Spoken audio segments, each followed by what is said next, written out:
Bonjour les amis, en ce jeudi 17 mars 2022. Donc aujourd'hui, il y a des personnes qui fêtent la Saint-Patrick. J'espère que vous allez bien. Je vous remercie de ces quelques petits commentaires et je remercie aussi entre autres les petits cœurs que j'ai eus de la part de euh, Annie Dandecoeur, Gisèle Cartemancienne. Voilà, parce que bon, quand je sens des choses qui me parlent et que je ne suis pas la seule à avoir ressenti tout ceci, hein, en ce qui concerne ce sirocco, hein, je vous en ai parlé, je vous ai visionné quelques petits euh, extraits sur les voitures, les poubelles, le végétal, etc. Hein, voilà, j'ai partagé aussi une vidéo qui m'a parlé aussi, qui parlait peut-être pas de certaines choses que l'on a dit, bref, mais on sait que c'était pas bon pour la santé. Voilà. Je suis repassée sur ce chemin et puis j'ai vu une trace, comme quoi que quelqu'un s'est assis sur ce banc dont je vous ai montré. Je n'avais pas mon portable avec moi. Effectivement, on voyait la trace d'une assise, une personne qui s'est assise dessus et c'était voilà.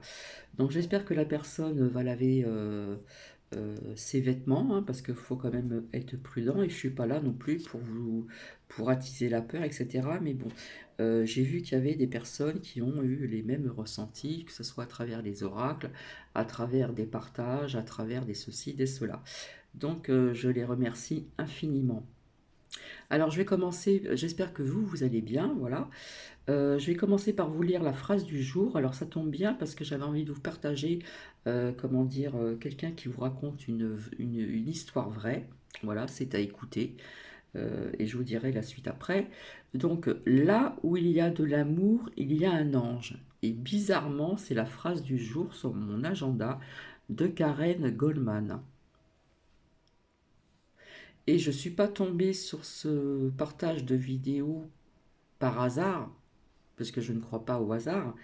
Je vais vous faire écouter un homme qui raconte un petit peu, comment dire, certaines choses qui se sont passées dans sa vie quand il était beaucoup plus jeune. Voilà, et je pense que je le trouve sincère. Alors le titre, c'est J'ai passé quelques heures avec un ange. Voilà, il raconte son histoire. Donc nous allons voir ensemble ici pour les 365 jours de méditation. Donc nous sommes bien le 17 mars et le zoom marche très bien, merci. En pleine méditation, vous avez envie de vous gratter le nez. Commencez par évaluer ce qui se présente. Ne serait-ce pas plutôt une envie de bouger? Donc on s'interroge. Si alors votre nez vous chatouille toujours, réglez le problème avec lenteur et en pleine conscience. J'espère que vous comprenez le sens de cette phrase. Réglez le problème avec lenteur et en pleine conscience. Donc le 17 mars. Donc vous voyez, hein, je ne porte plus de bijoux, j'ai lâché prise sur ceci actuellement. Je n'ai plus de vernis, voilà, parce que je fais aussi des choses à la maison. Bon, ça c'est une autre histoire. Donc oui, alors je m'en excuse, hein, c'est vrai que les gens ils vont dire c'est pas possible, elle tient pas ses promesses. C'est vrai que je devais revenir hier soir, mais il y a eu un imprévu. Euh, en ce qui concerne d'apprendre le détachement, hein, se détacher, lâcher prise, etc. sur pas mal de sujets. Je pense que je reviendrai ce soir pour ceci. Puisqu'en ce moment, je suis aussi dans l'émotionnel. Alors, c'est vrai que quand nous sommes dans l'émotionnel, dans les émotions, eh bien, parfois, on a du mal à capter les choses, etc. Mais apparemment, donc je déchire les petits bouts de papier là. Apparemment, j'ai pu quand même ressenti quand même certaines choses, hein, comme quoi que il y avait quelque chose d'anormal, pas vis-à-vis de ce ciel que je vous expliquais, qui était un peu orangeâtre de loin ici. J'ai une amie qui m'a dit, qui m'a envoyé une photo, euh, pas très loin de Reims, où sa voiture est vraiment incroyable, quoi. Et j'ai une autre amie qui me dit que ce qui se passe, c'est pas grave, etc., etc. Bref, bon, je ne lui en veux pas, c'est une personne qui est très terre à terre, voilà. Chacun, chacun voit midi à sa porte, comme on dit. Bon, bah écoutez, je vais vous faire écouter ce partage. Je vous invite à bien vous installer, vous préparer un petit chocolat, un petit thé, un petit café ou autre, hein, voilà. Et puis écoutez bien ce monsieur qui raconte son histoire. Donc il me semble que si j'ai bien retenu ce qu'il a dit, ce monsieur, à l'époque, il était très jeune, donc il vous raconte ce qui s'est passé quand il était très jeune. Donc oui, il y a du suspense, ça peut paraître long, euh, ça peut paraître long, mais il faut écouter quand même jusqu'au bout, hein, parce que j'ai trouvé ça quand même très intéressant. Euh, c'est j'ai passé quelques heures avec un ange. Donc on ne sait pas vraiment si c'était un ange ou je ne sais pas, mais enfin ça sera à vous de voir un petit peu, de vous interroger et puis de mettre des commentaires parce que plus ça va, moins j'ai de commentaires. C'est assez bizarre d'ailleurs parce qu'avant j'en avais davantage et actuellement j'en ai de moins en moins.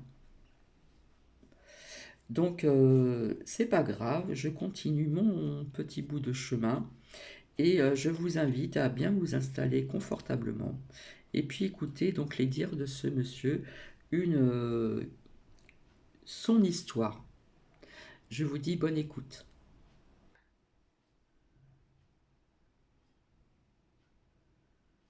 Aujourd'hui, j'ai décidé de faire un grand pas.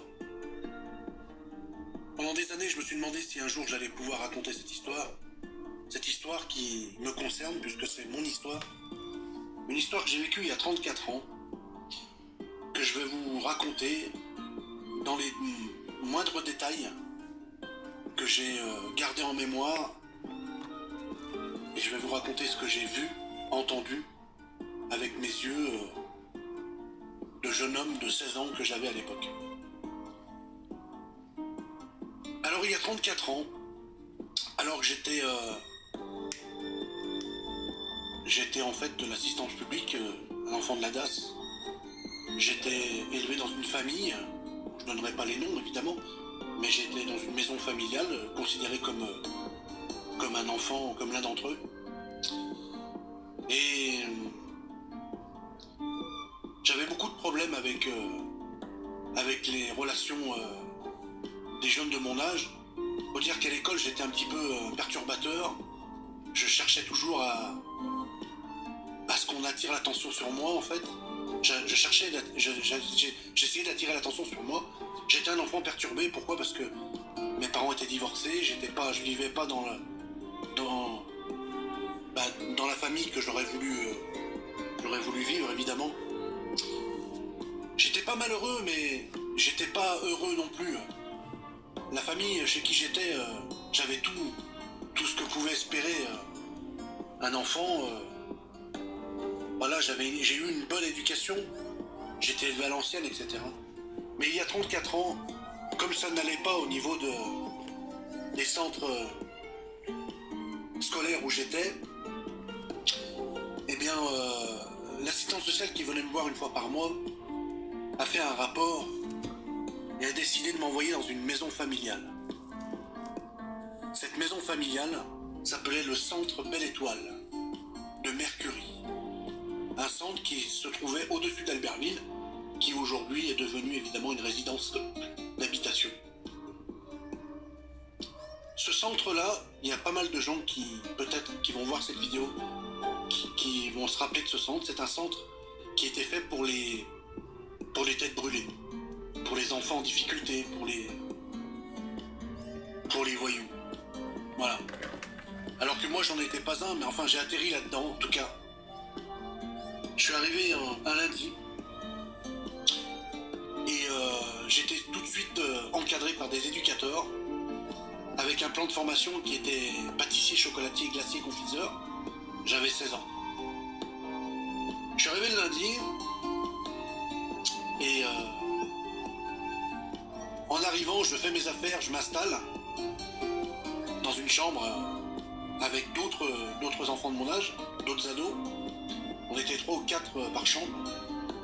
Puis je commence à faire connaissance dans tout l'étage.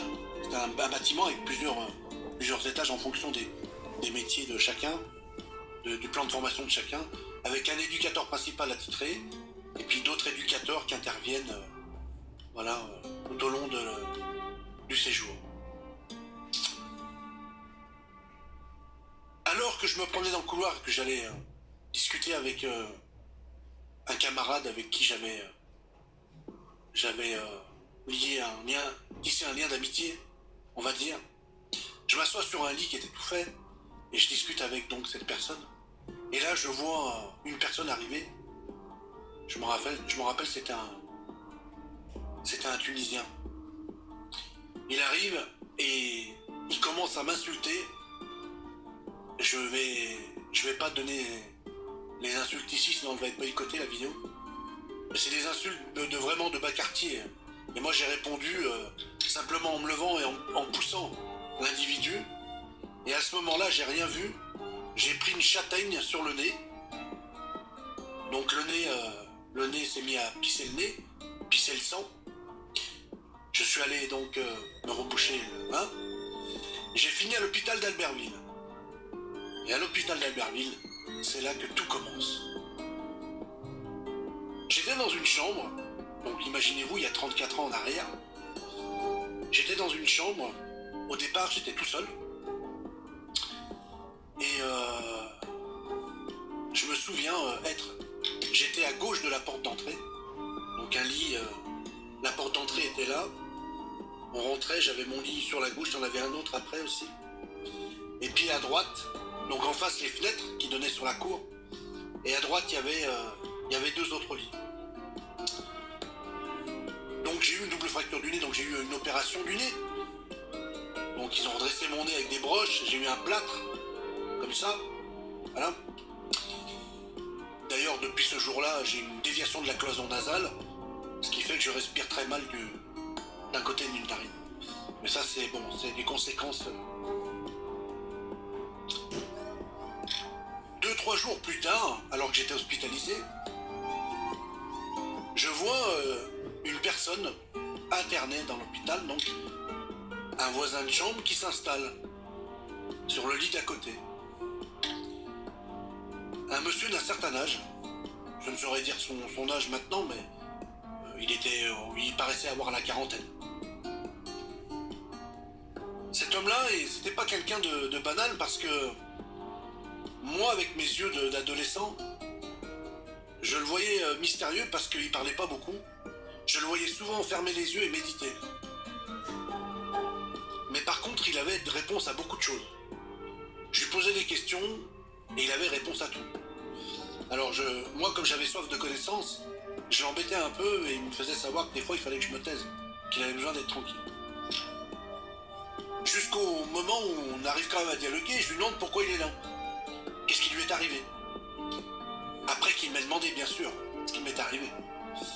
D'ailleurs, quand je lui ai expliqué ce qui m'est arrivé, la réponse qu'il a eue, c'est de me dire, surtout, ne cherche pas à te venger, tu perdras. Tu seras perdant. Alors qu'il ne me connaissait pas. Donc déjà, c'était assez bizarre. Bref, ces petits détails-là, je les invente pas. C'est vraiment des choses qui m'ont marqué, que j'ai gardées au fond de moi, et qui, malheureusement, m'ont un peu perturbé, on va dire. Ils m'ont perturbé, ces événements, parce que je vous dis, quand on est adolescent et qu'on subit des trucs comme ça, on est obligé de s'en rappeler. Pour l'instant, rien de bien d'extraordinaire. Il me raconte une histoire, alors qu'on est tous les deux dans la chambre. Il me raconte son histoire et il me dit voilà. En chahutant avec un ami à moi, j'ai pris un mauvais coup sur le côté et j'ai la rate qui a éclaté. La rate. Ok. Du coup, évidemment, il a été hospitalisé à cause de ça. Mais il me dit des choses que moi, je m'attendais pas à ce qu'il me dise. Il me dit la personne qui lui a fait ça, c'est un homme qui voulait être champion du monde de tous les sports. C'est un homme qui jurait que par le sport, qui voulait être un des meilleurs sportifs au monde. Alors il sentait pas sa force, alors lui aime bien. Ok, bon, moi j'ai pas... C'est avec le recul qu'il y a des choses que j'ai compris plus tard, en me rappelant des paroles que parce que j'ai ressassé ça dans ma tête toute ma vie, et il y a des choses que j'ai pu... des mystères que j'ai pu élucider, des propos qu'il lui me disait, et j'ai pu faire évidemment une analyse beaucoup plus concrète après de ce qui m'est réellement arrivé. Il me dit que cette personne-là,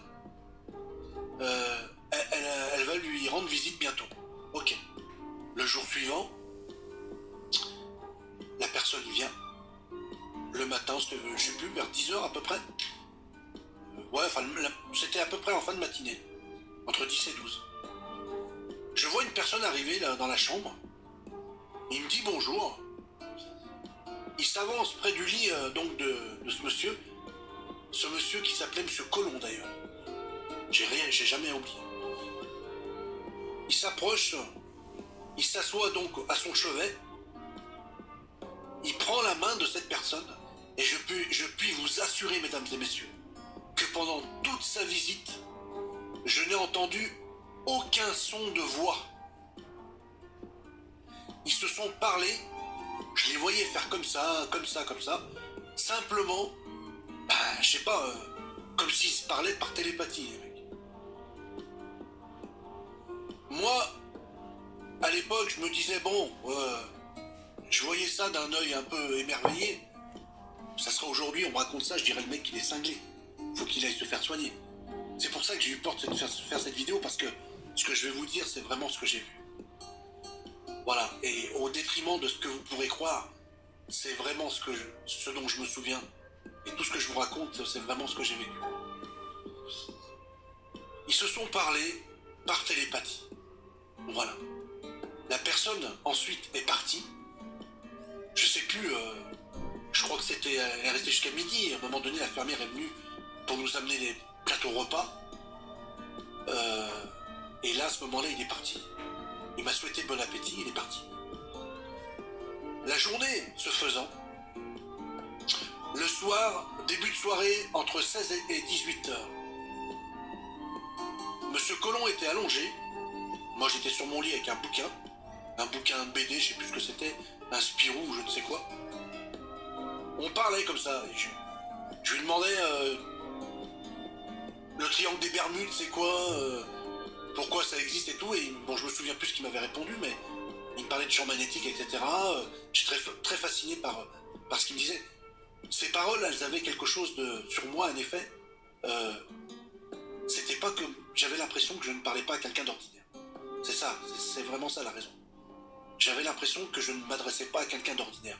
Alors que j'étais comme attiré et comme tétanisé par les réponses qu'il me donnait. Et à un moment donné, il me dit qu'il avait un maître en Inde. Donc, je sais pas si c'est du bouddhisme ou quoi que ce soit. Avec le recul, je peux me dire ça, mais je sais pas. Et il me demande en fait de me taire. Parce que j'arrêtais pas de lui poser des questions, de lui parler. Et il me dit, s'il te plaît, j'ai besoin de méditer. J'ai besoin d'aller rendre visite à mon maître. Alors moi, ce que je fais, je me tais. C'était quand même une grande personne par rapport à moi, donc je me tais. Donc je le vois, je l'entends plus, du moins. Je vois qu'il ferme les yeux. Seulement, quelques minutes plus tard, ou je sais pas combien je saurais vous dire, j'entends cette personne qui commence à avoir des respirations fortes et à claquer des dents. Il claquait des dents. Et il commence à dire, j'ai froid, j'ai froid, j'ai froid. Il avait froid, le mec. Mais il semblait pas s'adresser à moi. Je sais pas, il était en transe, quoi. Je sais pas ce qu'il faisait. Donc je me suis levé, en fait, je suis descendu de mon lit.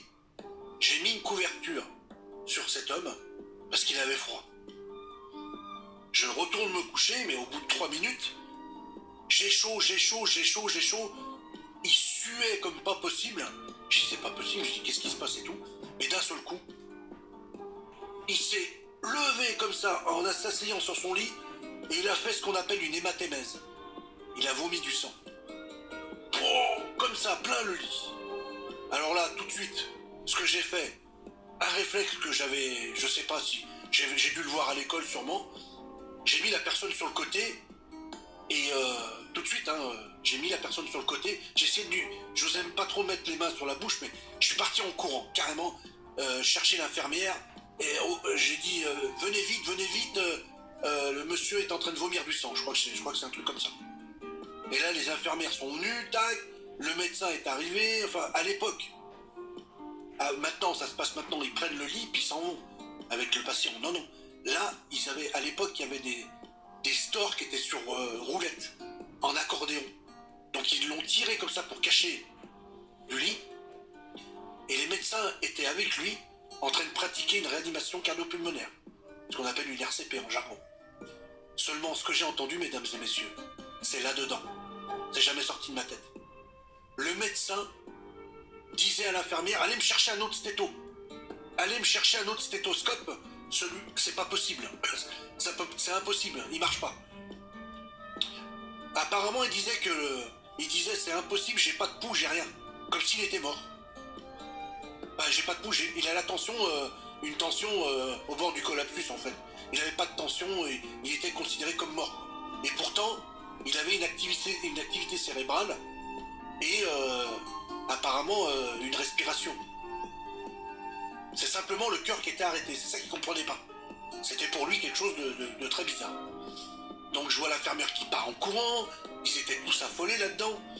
Et bon, ensuite, d'un seul coup, tac, ils l'ont pris, ils ont pris le lit, ils ont parti avec. Et moi, j'ai plus revu personne jusqu'au lendemain matin. Le lendemain matin, ce monsieur qui est venu voir monsieur Colomb est arrivé dans la chambre. Sans être étonné plus que cela, il avait l'air d'être au courant de ce qui s'était passé. Moi, je le vois, il me dit bonjour, il me parlait quand même, il était gentil. Et je lui dis, il est parti, et hier il s'est passé ça. Il me dit, oui, je sais, il est pas très loin, il est dans une salle en réanimation. On entendait, je me souvenais, la pièce était pas loin. Hein, j'entendais comme le... J'entendais ça. Ça, c'est un son que j'ai pas oublié. Puisque je vous dis, j'étais à côté de la porte. Et en face du couloir, il y avait cette fameuse salle. Une salle de, je sais pas quoi, une salle de réa, tout simplement. La personne qui est venue le voir commence à fermer les yeux au pas de la porte. Et il commence, je sais pas ce qu'il fait. Alors moi j'essaie de lui parler, il me fait chut, comme ça. Alors moi je me tais, Et cette personne, elle me dit, ne t'inquiète pas, il va très bien. Et il te remercie d'être venu à son aide hier. Moi, pour l'instant, c'est vrai qu'aujourd'hui, je me dis que ça paraît complètement fou cette histoire, que c'est une histoire de fou et il y a vraiment des tarés sur Terre. Et je comprendrais même que vous me disiez à moi, sur la vidéo, que je suis complètement taré. Et pourtant, mesdames et messieurs, je suis désolé de vous le dire, c'est réellement ce dont je me rappelle, ce qui s'est réellement passé sous mes yeux. Cet homme-là a bien dit ce que je vous ai dit. Mais c'est pas fini, l'histoire s'arrête pas là. Il me propose d'aller faire un tour dans le parc. Moi, je dis ok, je vais faire un tour dans le parc pour discuter avec cet homme. Alors je me rappelle que sur le parc de l'hôpital d'Albertville de l'époque, il y avait un grand portail vert comme ça. Il y avait une rue en face, à double sens, et dans cette rue, si vous voulez, entre la rue d'en face et la rue il y avait comme des arbres. Il y avait un terre-plein central. Je me rappelle là toujours, des grands arbres. On arrivait à voir parce que le tronc était quand même assez haut, on arrivait à voir la rue d'en face quand même. On voyait les voitures. Vous voyez ce que je veux dire? C'est important ce que vous dites, vous allez voir pourquoi. Alors on s'assoit sur les marches d'escalier d'une petite maison qui se trouvait collée à droite du portail de l'entrée de l'hôpital d'Albertville. Cette maison, je ne saurais vous dire ce que c'est. Peut-être c'est la maison du gardien, je sais pas. Comme, vous savez, le gardien quand on vient voir le gardien de l'hôpital, quand on rentre, tu vois. Enfin, je sais pas si vous voyez ce que je veux dire, mais il y avait des escaliers, étaient en pierre. On s'assoit, et ce dont je me souviens, c'est qu'à chaque fois que je parlais à cet homme, il savait à l'avance que j'allais répondre. Et ça me gonflait. Je lui disais, mais comment tu sais que j'allais répondre ça? parce que je le tutoyais. Comment? Et j'avais envie de partir à un moment donné, parce que à cet âge-là, j'avais envie de bouger. Il me dit, t'as envie de partir, t'as envie d'aller rentrer. Il savait exactement dans ma tête ce que je pensais, ce que j'avais envie de faire. Donc déjà, j'ai commencé à me sentir un peu comme quand j'étais avec Monsieur Colomb. J'avais envie de, j'étais avec quelqu'un qui n'était pas ordinaire. Et puis d'un seul coup, enfin, je vous raconte ce que je me rappelle, parce qu'il s'est passé peut-être plein de choses, mais il s'est passé 2 événements, enfin 3 du moins, pendant que je parlais avec cet homme-là, que j'ai pas oublié. La première, c'est que quand on était assis dans cet endroit, en face, il y avait le bâtiment de l'hôpital, et tout en haut, il y avait une jeune femme, une jeune fille, avec un Walkman comme ça. Et il me dit, tu vois la fille là-haut, tu vois la jeune fille là-haut, elle écoute de la musique classique, la musique douce. Et je lui dis, comment tu sais ça? Et il me répond pas.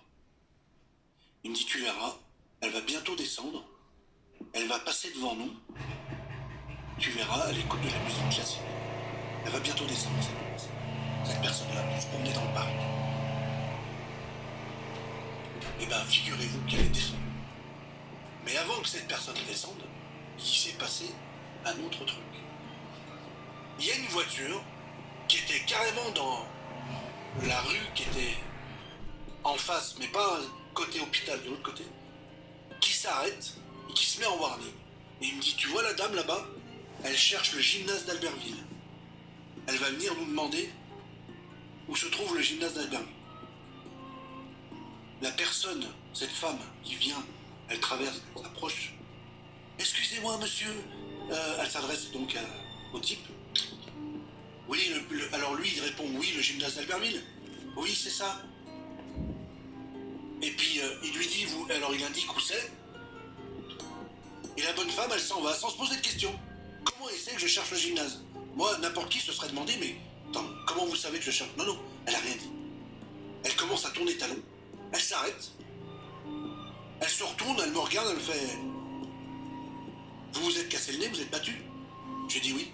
Elle me dit, toute votre vie, vous devrez vous battre. Et elle s'en va. Alors là, honnêtement, j'ai trouvé ça très curieux. Et elle s'en va. Et moi, à un moment donné, je vois cette jeune femme avec le Walkman qui passe sur la cour. Je sais pas combien de temps après, je synthétise le temps, mais... Et moi, je lui fais, s'il vous plaît, s'il vous plaît. Alors elle enlève son casque, oui. Je peux savoir ce que vous écoutez? Oh, elle me dit, c'est du Chopin ou un truc comme ça. Je lui dis, faites voir. Alors elle vient, carrément, elle s'approche, je prends le Walkman, et c'était de la musique classique. J'ai dit merci, voilà, puis après, elle continue, voilà. Et là, je lui dis, mais... Je lui dis, comment tu fais pour... je lui ai pas dit qui es-tu, je lui dis, comment tu fais pour savoir tout ça? Comment... Et il me répond, et je crois qu'il m'a pas répondu, il me dit...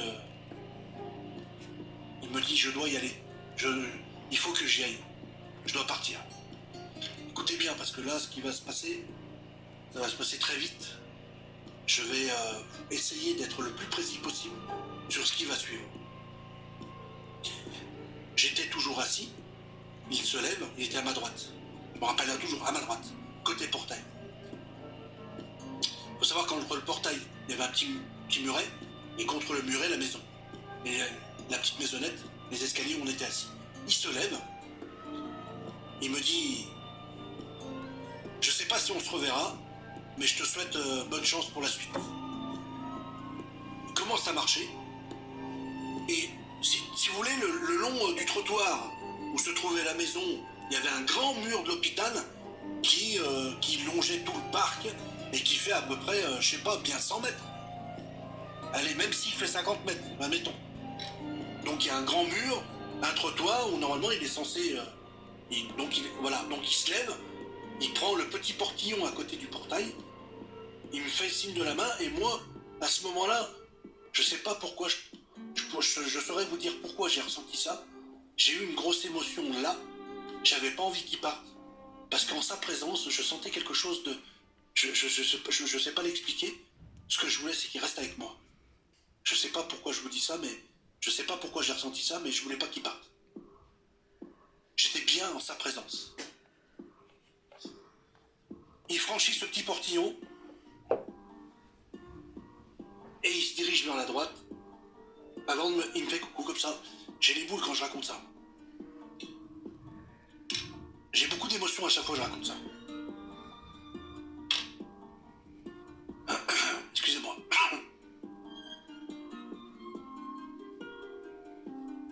Il commence à marcher le long. En fait, je le vois qu'une personne qui franchit le portillon et qui marche sur la droite, et après il y a le mur, je le vois plus. Donc moi je me lève, je vais vers le. Je franchis ce petit portillon pour lui dire, lui refaire coucou. Et quand j'arrive derrière le portillon, je vois le trottoir, le grand mur. Je tourne la tête partout et je ne le vois plus. C'est-à-dire qu'il a disparu. J'étais censé voir quelqu'un qui marchait de dos. Je n'ai rien vu ni personne. Il avait complètement disparu. Ça m'a bouleversé. J'étais pas bien. Je suis rentré dans la chambre. Ce soir-là, j'ai eu du mal à dormir. Je me rappelle. Et en rentrant dans ma chambre, c'était quoi? Peut-être 17h30, par là. Fin de journée. Je vois arriver le directeur de l'établissement Belle Étoile avec la personne qui m'a cassé le nez. Donc j'avais une double fracture du nez, comme je vous l'ai dit. En fait, le directeur a demandé à cet individu de venir s'excuser. Ils avaient acheté des bouquins pour moi, voilà, tout ça. Et le directeur lui a dit excuse-toi, et donc lui s'est excusé, etc. Selon un protocole, évidemment. Et ils sont repartis.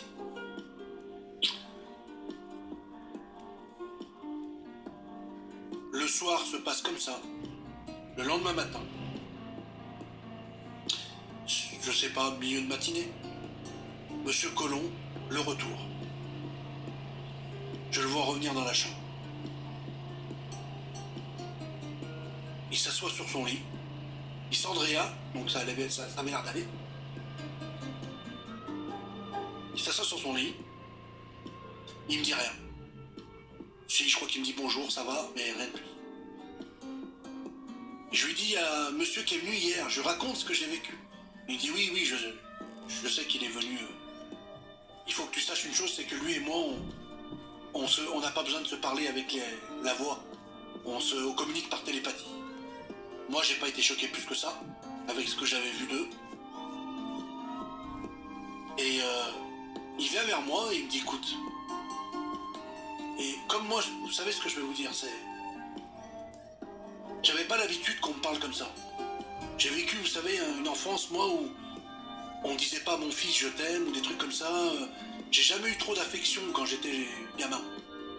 Cet homme-là me portait un intérêt et une reconnaissance que j'avais pas l'habitude de recevoir. Il me dit je te dois la vie. Alors déjà je me dis comment ça je comprends pas. Il me dit grâce à toi ma vie a été sauvée. Et l'infirmière arrive au même moment. Je lui dis, je comprends pas, je t'ai pas sauvé la vie. Et l'infirmière dit, si vous aviez pas été là, effectivement, on arriverait tôt tard, il serait mort d'une hémorragie interne. Donc bon, moi, fait exprès, j'ai fait c'est un instinct, quoi. Je suis parti lui demander de l'aide. N'importe qui aurait fait pareil. Il n'y a pas de mérite. Mais enfin, en tout cas, lui, il me dit, écoute, donne-moi tes mains. Alors moi, je lui donne mes mains, je me demandais ce qu'il me demandait. Il va me lire les lignes de la main, je sais pas ce qu'il va me faire. Il prend mes mains, il met son pouce dans le creux des mains, comme ça. Il ferme les yeux, il me dit je vais te donner, pour te remercier, un cheval. Je comprenais pas pourquoi il faisait le truc des mains et qu'il me disait ça. Alors moi je lui dis je peux pas avoir un cheval parce que je suis dans un centre et je ne saurais pas où le mettre. Parce qu'il me dit j'ai un ranch et tout. Okay. Donc du coup il n'a pas pu me donner le cheval, évidemment. Il me dit écoute, alors à ce moment-là, en fermant les yeux, il me dit écoute, je serai ton ange gardien. Je sais pas pour combien de temps. Il m'a dit que ça serait mon ange gardien. Et que toutes les conneries que je fais, il le saura. Et même mon examen que je passais, donc c'était un CAP de pâtissier de l'époque, il m'a dit je saurais si tu l'as ou pas. Ça c'est ce qu'il m'a dit. Ok, c'est ce qu'il m'a dit ça. L'histoire elle s'arrête là, à l'hôpital. Je réintègre le centre et 1 an plus tard, alors déjà j'ai été attiré par la musique. Très vite. 1 an plus tard, parce que je vivais la violence dans ce centre. Tous les jours, j'étais agressé. J'ai subi des sévices, pas sexuels, attention. J'ai subi des sévices, des coups. C'est-à-dire, je me battais. Je vous raconte une histoire qui s'est passée dans le centre. À midi, au plateau repas, j'avais une personne, je tairai son nom, qui me piquait mon dessert tout le temps. Et à un moment donné, il eût fallu que ça cesse. Donc il m'a piqué mon dessert longtemps et un jour il vient, il me pique mon dessert et là j'ai explosé. J'ai explosé, je me suis levé et pendant qu'il était assis en train de manger, je lui ai mis une ruée de coups. Je crois que j'avais pris une fourchette et que j'avais essayé de lui planter dans la main. En tout cas c'était quand même assez hard. Depuis ce jour-là on m'a dit lui on le laisse tranquille et tout, et j'ai été tranquille. Mon éducateur, je sais plus quand, il vient me voir, il me convoque au bureau, il me fait Patrice, donc mon prénom, tu vas partir. Alors je lui dis ouais, tu vas partir en vacances. Ah bon? Mais c'est un aller sans retour. Je dis ah bon? J'étais content. Il me dit tu vas partir chez ton père. Donc à l'époque c'était à Nice. Il habitait à Nice. Et je sais pas quand est-ce que tu vas revenir. Il était bien ce éducateur, s'appelait René. René Clair, exactement. Je sais pas s'il est encore de ce monde, mais c'était un éducateur. Enfin, je passe quand même les détails de tout ce que j'ai vécu là-dedans. Je quitte ce centre et j'arrive à Nice. Et au fil des années qu'on suivit, c'est-à-dire dans les 10 ans qu'on suivit cet événement, j'ai eu 2 accidents de moto où j'aurais pu mourir. Et je ne suis pas mort. J'ai été sauvé à chaque fois par quelque chose de... Sauvé, on ne sait pas pourquoi, mais j'ai été sauvé. Et puis un jour, j'ai posé les mains sur un piano et j'ai commencé à jouer. Voilà, sur une guitare, sur un piano. J'ai commencé à savoir jouer. Très vite, très vite. Et un jour, et c'est là que vous allez bien ouvrir vos oreilles. Un jour, je fais une rencontre. Cette fille, elle me dit qu'en fait, elle a... Non, c'est ma mère qui m'appelle, pardon. Ma mère, elle m'appelle, elle me dit « Patrice, j'ai une amie qui voudrait te rencontrer, je veux présenter mon fils, etc. » On se donne rendez-vous sur l'avenue de la Californie à Nice, dans un bar, enfin dans une espèce de... Ouais, c'était un snack où on est à manger le midi, puis voilà. Cette femme, elle me regarde, et elle regarde ma mère, elle dit « Ton fils, il a quelque chose dans ses mains. Il a un aura, il a quelque chose. » Cette femme, en fait, cette amie de ma mère était bouddhiste ou je sais plus quoi, et elle a vu quelque chose que moi je savais pas. Et elle dit à ma mère, il peut guérir avec ses mains. Alors là, je vous arrête tout de suite. Aujourd'hui, à l'instant où je vous parle, je suis pas guérisseur du tout. Je sais même pas si j'ai jamais, en tout cas depuis, je peux pas vous dire, mais je pense pas être guérisseur du tout. C'est du passé ça. Ça date de... Je suis arrivé à Nice, c'était en 97. À peu près.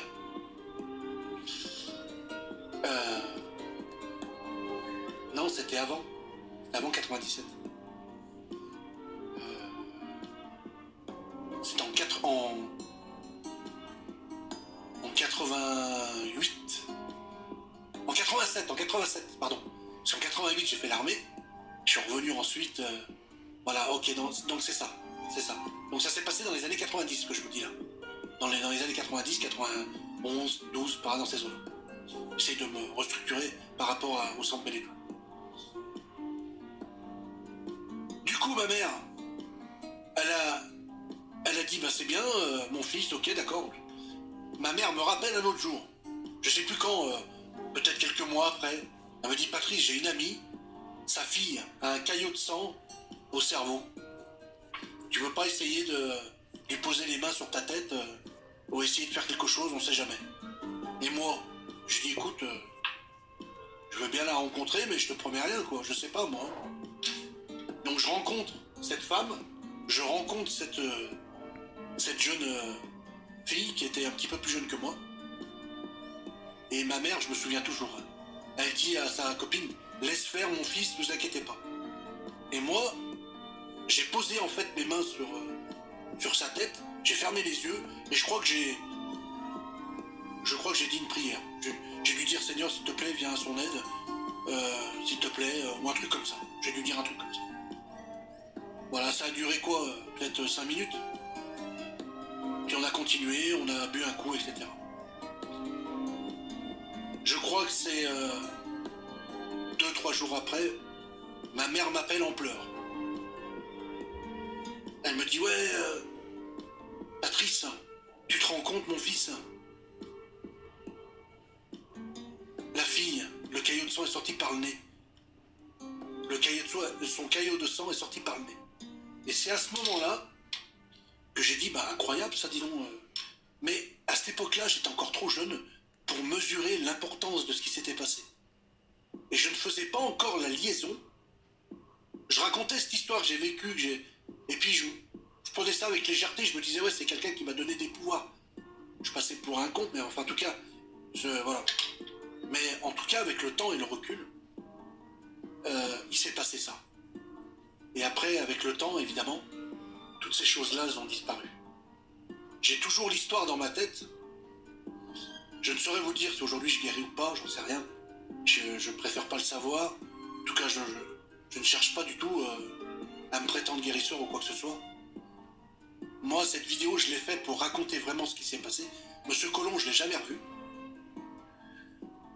J'ai jamais revu Monsieur Colomb, j'ai cherché. J'ai cherché beaucoup, hôpital d'Albertville, hospitalisé. Dans les réseaux sociaux, je n'ai jamais retrouvé cet homme. C'est comme ça. En tout cas, l'histoire, elle s'arrête là. C'était un secret que j'ai gardé toute ma vie. J'ai toujours eu le sentiment, effectivement, d'avoir un ange gardien qui veille sur moi. Et par des faits qui se sont avérés en ma faveur. Surtout quand j'ai eu mes accidents de moto, là. Voilà, et à chaque fois que j'ai demandé quelque chose, à chaque fois que je me suis adressé, que ce soit au bon Dieu ou quand j'avais besoin de quelque chose, généralement, j'avais cette chose-là. Ça a duré des années. Après, ça s'est estompé parce que de moins en moins, je me suis intéressé à... On va dire que j'ai perdu peut-être un peu la foi, je sais pas. Bien que j'ai toujours foi en Dieu, mais enfin bon, ça c'est un autre débat. Voilà, mes amis, je crois que... J'espère que cette vidéo, elle vous a pas trop saoulé. C'était mon histoire, j'avais envie de la raconter. Je me suis dit qu'un jour, je la raconterais. Bah maintenant, c'est chose faite. Donc voilà, voici. Ça fait 43 minutes et quelques secondes, donc ça peut vous paraître long encore, et pourtant c'était, je trouve, très intéressant. Voilà, ça fait partie de l'inexplicable. Donc le titre c'était euh, J'ai passé quelques heures avec un ange sans m'en rendre compte.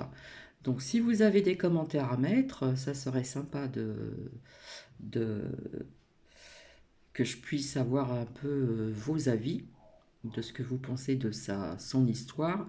Et personnellement, mon ressenti est que je l'ai trouvé très sincère. Donc comme ça va faire long, j'ai sorti communiquer avec son ange gardien. Donc je reviens assez rapidement vers vous et je vous dis à tout à l'heure et je vous fais des bisous. Bisous bisous.